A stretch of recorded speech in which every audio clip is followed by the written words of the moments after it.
Hello friends, तो आज हम देखेंगे modern theories of international trade. Okay, तो मैंने फर्स्ट पार्ट में क्लासिकल थ्योरीज करवाया था, तो अगर आप वीडियो वो नहीं देखे हो तो मेरे चैनल पे विजिट करके देख सकते हो। ठीक है, तो चलिए स्टार्ट करते हैं next topic, modern theories of international trade. Okay, so first हम समझेंगे modern theories of international trade में क्या क्या थ्योरीज होती है। ठीक है, तो क्या क्या थ्योरीज है? Product life cycle theory. ठीक है, प्रोडक्ट लाइफ साइकिल थ्योरी क्या करती है? Product life cycle theory describes the stage a product goes through from introduction to decline. तो जब एक प्रोडक्ट होता है, कोई भी प्रोडक्ट जब हम लॉन्च करते हैं, लाइक एक फॉर एग्जांपल एक हम फोन लॉन्च किए। ठीक है, तो जब फोन लॉन्च किए हम, तो वो पहले इंट्रोडक्शन स्टेज पे होगा।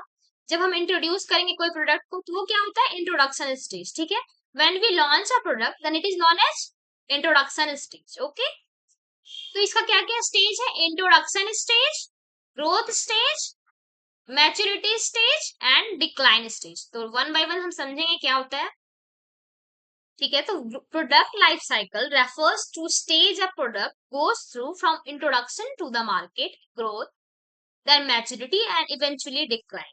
सबसे पहले हम क्या करते हैं? प्रोडक्ट को लॉन्च करते हैं मार्केट में। ठीक है, फिर रैपिडली वो सेल का ग्रोथ होता है, फिर वो मार्केट में स्टेबल करता है, मैच्योरिटी होती है, फिर वो अपडेट नहीं होता तो वो डिक्लाइन करने लगता है, फिर वो विड्रॉ भी हो जाता है। ठीक है, तो ये कोई भी प्रोडक्ट जब लॉन्च होती है उसका ये स्टेज है। ठीक है, इसे ये कौन सी थ्योरी है?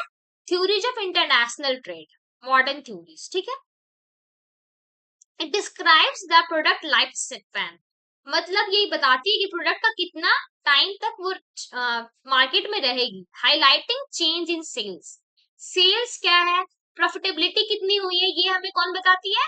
Product life cycle theory. ठीक है, तो स्टेज कितने हैं इसके? 4 स्टेज है प्रोडक्ट लाइफ साइकिल थ्योरी है। ठीक है, फर्स्ट है हमारा introduction theory, introduction stage.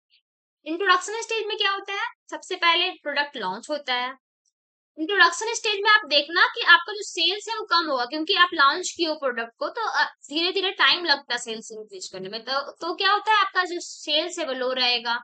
Promotional expense, आपका प्रमोशन में एक्सपेंस ज्यादा होगा। ये सारे क्या है? फीचर्स है इंट्रोडक्शन स्टेज। ठीक है, नेक्स्ट है हमारा ग्रोथ। ग्रोथ में क्या होता है? आपका सेल्स धीरे धीरे थोड़ा ग्रो कर रहा है, आपका जो मार्केट है वो आप कैप्चर कर रहे हो, है ना? तो आपका जो मार्केट शेयर है वो धीरे धीरे इंक्रीज होगा, स्लोली स्लोली। देन आपका इकोनॉमिक स्केल इंक्रीज होगा। नेक्स्ट है हमारा मैच्योरिटी स्टेज। ठीक है, तो मैच्योरिटी स्टेज में क्या होता है? आपका जो सेल्स है वो स्टेबल होने लगता है, इंक्रीज नहीं होता, एकदम कांस्टेंट टाइप्स होने लग गया। ठीक है, मार्केट सैचुरेशन होने लगा, कंपटीशन इंक्रीज होने लगा। तो ये कौन सा स्टेज है? Maturity stage. ठीक है, फोर्थ स्टेज है, लास्ट है हमारा डिक्लाइन।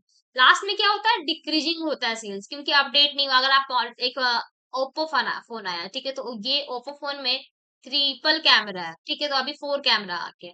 तो इससे आपका क्या हो रहा है कि डिक्लाइन हो रहा है, सेल्स जो है डिक्रीज हो रहा है, रिड्यूस हो रहा है मार्केट शेयर आपका, और प्रोडक्ट जो है डिसकंटिन्यूएशन होने लग जाता है। ठीक है, तो ये था हमारा modern theories of international trade का एक point, product life cycle theory. Next हम समझेंगे country similarity theory. Country similarity theory name से सजेस्ट हो रहा है, ये किसने दिया था? Developed by Swedish economist. किसने दिया था? स्टेफन लिंडन ने। स्वीडिश इकोनॉमिस्ट थे, उनका नेम था स्टेफन लिंडन। उन्होंने ये कंट्री सिमिलैरिटी थ्योरी दिया था। ठीक है, proposes that country with similar economic characteristics, culture and consumer preference trade more with each other।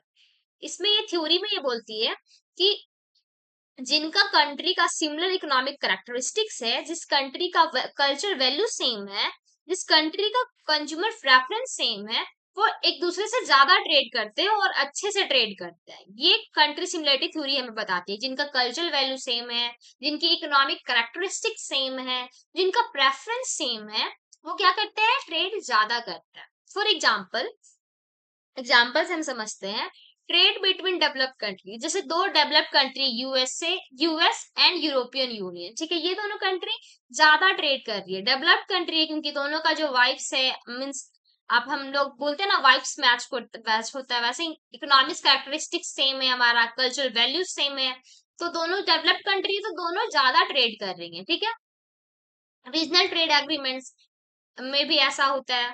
Country similarity theory में यही है कि जिस जिस कंट्री का सिमिलर कैरेक्टरिस्टिक्स है, जिस कंट्री का सेम कल्चरल वैल्यूज है, वो ज्यादा एक दूसरे में ट्रेड करते हैं। की पॉइंट्स क्या क्या है इसका? Similar demand patterns, countries with similar income level, जिस कंट्री का सिमिलर इनकम लेवल है, टेस्ट है, प्रेफरेंस है, सिमिलर डिमांड पैटर्न है, वो ट्रेड करती है ज्यादा एक दूसरे के साथ। ठीक है, नेक्स्ट पॉइंट है हमारा intra industry trade, countries trade similar products with each other due to product differences, similar product को ज्यादा वो ट्रेड करती है प्रोडक्ट डिफरेंशिएशन के कारण। ठीक है, इकोनॉमिक करेक्टरिस्टिक सिमिलर होता है, जिसका इनकम लेवल, जिसका मार्केट साइज सेम है, जिस कंट्री का इकोनॉमिक डेवलपमेंट जो है वो सेम है, वो क्या करती है? ट्रेड ज्यादा करती है। तो कंट्री सिमिलरिटी थ्योरी में सिंपल में आप वर्ड्स में समझ सकते हो कि जिस कंट्री की सिमिलर कैरेक्टरिस्टिक्स है, जिस कंट्री की वैल्यू सेम है, कल्चरल वैल्यू, टेस्ट सेम है, जिसकी इनकम सेम है, वो क्या कहलाती है?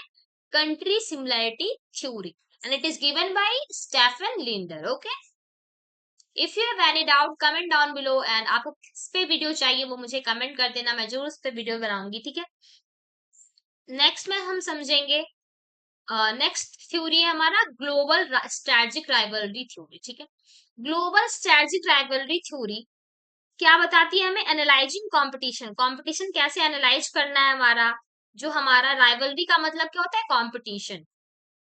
तो हमारा जो ग्लोबल एरिया है उसमें कैसे हमें मार्केट में कंपटीशन में सरवाइव करना है, वही इस थ्योरी में बता रही है। Strategic interaction among Nations, multiple corporation, other global factors. ठीक है, राइवलरी जिसके की कंपोनेंट्स क्या है? Rivalry, competition for resources. ठीक है, कंपटीशन होता है मार्केट में, इन्फ्लुएंस होते हैं, पावर होते हैं।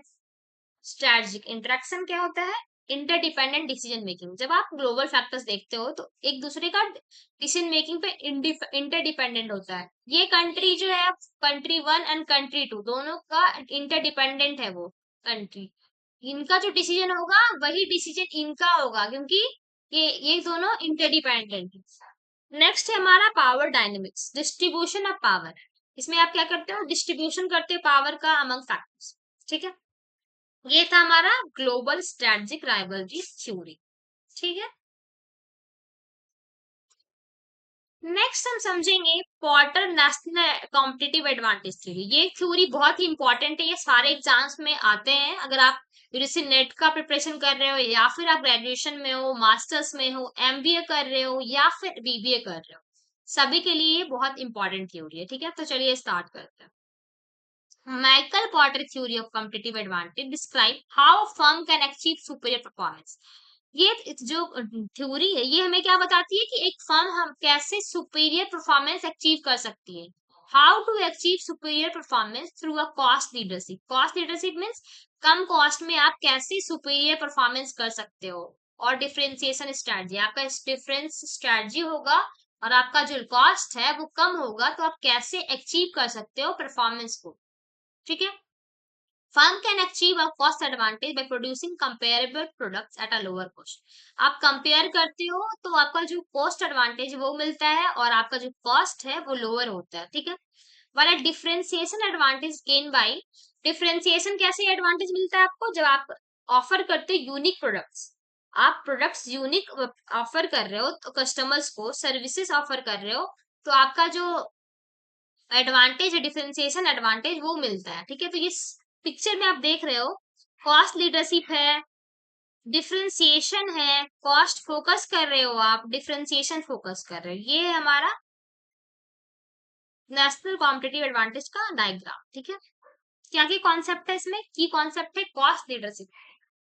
कॉस्ट लीडरशिप कब होती है? Becoming the lower cost producer in an industry, जब आप लोअर कॉस्ट में कुछ प्रोड्यूस कर रहे हो, प्रोडक्शन कर रहे हो इंडस्ट्री में, तो आप क्या कहलाओगे? Cost leadership. जब आपका कोई प्रोडक्ट है, ठीक है, आप बहुत सारे जो कॉम्पिटिटर है आपके वो 10 रुपीज में मैन्युफैक्चरिंग कर रहे हैं कोई प्रोडक्ट्स को, बट आप कितने में कर रहे हो? 5 रुपीज में, तो इसे क्या बोलेंगे? Cost leadership. When you produce goods or services in lower cost in an industry, then it is known as cost leadership. Differentiation मतलब क्या होता है? क्रिएटिंग यूनिक प्रोडक्ट, जब आप प्रोडक्ट क्रिएट कर रहे हो यूनिक प्रोडक्ट, तो इसे क्या बोलते हैं? Differentiation, right. सो ये तो हमने समझ लिया क्या होता है नेशनल कॉम्पिटिटिव एडवांटेज थ्योरी, और कंपोनेंट्स क्या होते हैं वो भी देख लिया। अब चलिए हम देखते हैं कि क्या क्या इसके डिटर्मिनेंट्स हैं। तो इसके 4 डिटर्मिनेंट्स हैं। फर्स्ट है हमारा फैक्टर कंडीशन। फैक्टर में तो आप जानते हो क्या होता है, लैंड, लेबर, कैपिटल, रिसोर्सेस, तो यही है फैक्टर कंडीशन। स्किल्ड लेबर होना चाहिए मार्केट में, availability of skilled and educated workers. जब अच्छे स्किल्ड लेबर होंगे तो आपका वर्क जो है एफिशिएंट मैनर में होगा, आपका जो गोल है वो अचीव होगा टाइम पे। इंफ्रास्ट्रक्चर अच्छा होना चाहिए, क्वालिटी होना चाहिए ट्रांसपोर्टेशन का, कम्युनिकेशन अच्छा होना चाहिए, एंड इंफ्रास्ट्रक्चर भी अच्छा होना चाहिए। ये है हमारा फैक्टर कंडीशन। नेक्स्ट है हमारा नेचुरल रिसोर्सेस। एक्सेस होना चाहिए नेचुरल रिसोर्सेज का, जैसे कि आप नेचुरल रिसोर्सेज, मिनरल्स होता है, वाटर होता है, फर्टाइल लैंड, ये सारे क्या है? Natural resources. आपका कैपिटल अच्छा होगा तभी आप अच्छे से इन्वेस्ट कर सकते हो, आप अपने गोल को अचीव कर सकते हो, परफॉर्मेंस को अचीव कर सकते हो। तो ये क्या था हमारा factor conditions. There are 4 interrelated determinants that contribute our national competitive advantage. 4 determinants है हमारे जो हमारे नेशनल कॉम्पिटिटिव एडवांटेज थ्योरी को आइडेंटिफाई करते हैं। नेक्स्ट है हमारा डिमांड कंडीशन। क्या क्या डिमांड है हमारा? सोफिस्टिकेटेड कस्टमर्स मीन्स जो कस्टमर्स हमारे सोफिस्टिकेटेड है, ज्यादा डिमांडेड है, वो क्या करते हैं, उनका डिमांड है कि इनोवेशन होना चाहिए, प्रोडक्ट जो आया उसमें इनोवेशन होना चाहिए, मार्केट साइज सही होना चाहिए। कस्टमर विलिंगनेस टू पे for a quality innovated products. Customer जो है उनका विलिंगनेस होना चाहिए कि वो उस क्वालिटी जो आप प्रोडक्ट मैन्युफैक्चरिंग की उसके अकॉर्डिंग प्राइस पे करें। ये सारे क्या है? Demand condition. ठीक है। नेक्स्ट हम देखेंगे थर्ड पॉइंट से हमारा related and supporting industry.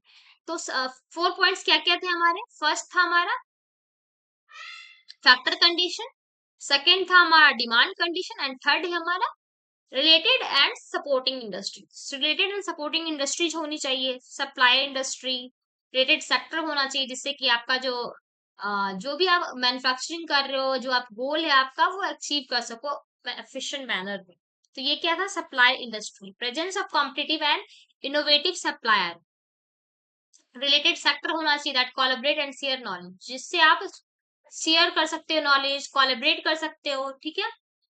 Firm strategy and structure and rivalry, ये भी क्या है? फोर्थ कंडीशन है कॉम्पिटिटिव स्ट्रेटजी। जब आप कॉम्पिटिटिव स्ट्रेटजी यूज कर रहे हो, आप अपना कॉम्पिटिटर्स के अकॉर्डिंग आप मैन्युफैक्चरिंग कर रहे हो, आप इनोवेशन कर रहे हो अपने प्रोडक्ट में, आपका क्वालिटी आप इम्प्रूव कर रहे हो। Cost leadership. कॉस्ट लीडरशिप मतलब क्या बताई थी मैं? कॉस्ट लीडरशिप मतलब होता है जब आप मैन्युफैक्चर कर रहे हो कोई प्रोडक्ट लो कॉस्ट में, वो क्या कहलाती है? Low cost leadership. ठीक है। अंडरस्टैंड। ऑर्गेनाइजेशन स्ट्रक्चर, कंपनी का जो ऑर्गेनाइजेशन स्ट्रक्चर है वो फ्लैट होना चाहिए, हायरार्कियल होना चाहिए, जिससे कि वन बाय वन, जैसे टॉप लेवल पे अगर कोई कमांड आया है, कोई इंस्ट्रक्शन आई है टॉप लेवल से, टॉप लेवल पे आई, फिर देन आफ्टर बॉटम लेवल पे आएगी, तो इससे क्या होगा? आपका जो वर्क है, आपका जो परफॉर्मेंस है, वो अच्छे से फुलफिल हो पाएगा। ठीक है। Intense domestic rivalry, strong competition होता है डोमेस्टिक कंपनी में, जिससे इनोवेशन, इससे क्या होता है? आप इनोवेट करते हो प्रोडक्ट। अगर आपका कंपटीशन हाई है तो आप ज्यादा इम्प्रूव करोगे ना अपने प्रोडक्ट को। तो यही है हमारा इंटेंस डोमेस्टिक राइवल। ठीक है। नेक्स्ट हम समझेंगे इसके बेनिफिट्स। बेनिफिट्स क्या है क्वार्टर नेशनल कॉम्पिटिटिव एडवांटेज की? ठीक है। सबसे पहले हमने क्या देखा? मीनिंग। फिर क्या देखा हमने? 4 फैक्टर्स होते हैं क्वार्टर्स नेशनल कॉम्पिटिटिव एडवांटेज के, और फिर मैम ने क्या देखना है हमें? बेनिफिट्स क्या क्या है इसके। तो ये हमें हेल्प करता है, इंक्रीज करता है मार्केट शेयर में, आपका मार्केट शेयर इससे इंक्रीज होता है, प्रॉफिटेबिलिटी हाई होती है, business with a competitive advantage can charge premium prices और एंजॉय लोअर कॉस्ट। आप प्रीमियम प्राइस चार्ज करोगे क्योंकि आपका जो प्रोडक्ट है वो बहुत अच्छा है, आपका यूनिक प्रोडक्ट है, तो आप प्राइस चार्ज करोगे प्रीमियम, या फिर आप लोअर कॉस्ट पे एंजॉय कर सकते हो। तो इससे क्या होगा? आपका प्रॉफिटेबिलिटी तो हाई होगा ही, इससे सस्टेनेबिलिटी भी होगी, इन्वायरमेंट के लिए अच्छा होगा ये। इंक्रीज कॉम्पिटिटिवनेस, कॉम्पिटिटिवनेस अच्छा होता है। अब आप बोलोगे मैम कंपटीशन है तो अच्छा नहीं है, कंपटीशन होगा तभी तो आप प्रोडक्ट को इम्प्रूव करोगे ना। तो कंपटीशन अच्छा है, ऐसा नहीं है कि कंपटीशन, आप देखोगे जब आप कोचिंग जा रहे हो कुछ का प्रिपरेशन कर रहे हो, ठीक है, कंपटीशन आप देख रहे हो कि एक स्टूडेंट है बहुत पढ़ाई कर रहा है, ठीक है, उसका मार्क्स पूरा, एक स्टूडेंट है उसका मार्क्स 100 में 100 आउट ऑफ 99 आ रहा है, ठीक है, तो आप देखोगे कि मुझे भी वैसा ही करना है, मैं भी चाहूंगा या चाहूंगी कि मुझे भी 99 मार्क्स आए। तो कंपटीशन से लोग ना अपने आप को इम्प्रूव करते हैं, तो कंपटीशन अच्छा होता है, ठीक है। Increase competitiveness, innovation, encourage innovation, आप देखोगे अपने कॉम्पिटिटर को तो आप इनोवेशन करोगे, अपग्रेड करोगे इंडस्ट्री को, इकोनॉमिक ग्रोथ होगा आपका, and it also help in development. तो ये था modern theories of international trade. I hope you all understand. If you have any doubt, comment down below in comment section. Thank you.